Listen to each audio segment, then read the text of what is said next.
দীর্ঘদিনের স্বপ্ন ছিল উন্নত জীবনের খোঁজে যুক্তরাষ্ট্রের বসবাস। অনেক কাঠখড় পুড়িয়ে হয়তো জীবনের সমস্ত সঞ্চয় খরচ করে কেউ কেউ দালালের ফাঁদে পড়ে পৌঁছে গিয়েছিলেন আমেরিকার মাটিতে। কিন্তু শেষ পর্যন্ত সেই স্বপ্নভ্রম এখন দুঃস্বপ্ন হয়ে ফিরেছে। যুক্তরাষ্ট্রে অবৈধভাবে অবস্থানের অভিযোগে ৩৯ জন বাংলাদেশিকে দেশে ফেরত পাঠানো হয়েছে।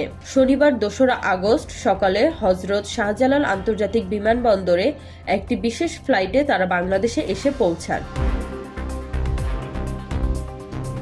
ইমিগ্রেশন পুলিশ বিষয়টি নিশ্চিত করেছে।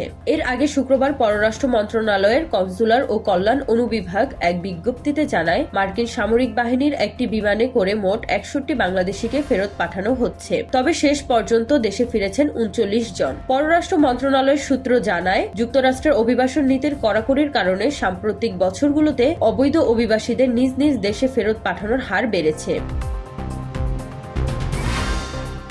বিশেষ করে মার্কিন প্রেসিডেন্ট ডোনাল্ড ট্রাম্প প্রশাসনের সময় থেকে এই প্রক্রিয়া আরো জোরদার হয়। তারই ধারাবাহিকতায় প্রতি মাসেই কয়েকজন বাংলাদেশিকে যুক্তরাষ্ট্র থেকে ফেরত পাঠানো হচ্ছে। এই ঘটনাটি আবারও চোখে আঙুল দিয়ে দেখিয়ে দেয়, বৈধ কাগজপত্র ও উপযুক্ত প্রক্রিয়া ছাড়া বিদেশ যাত্রা কেবল স্বপ্নভঙ্গের রাস্তাই হতে পারে। মানব পাচার, দালাল চক্র ও অবৈধ অভিবাসনের বিরুদ্ধে আরো কঠোর পদক্ষেপের দাবি এখন সময়ের প্রয়োজন।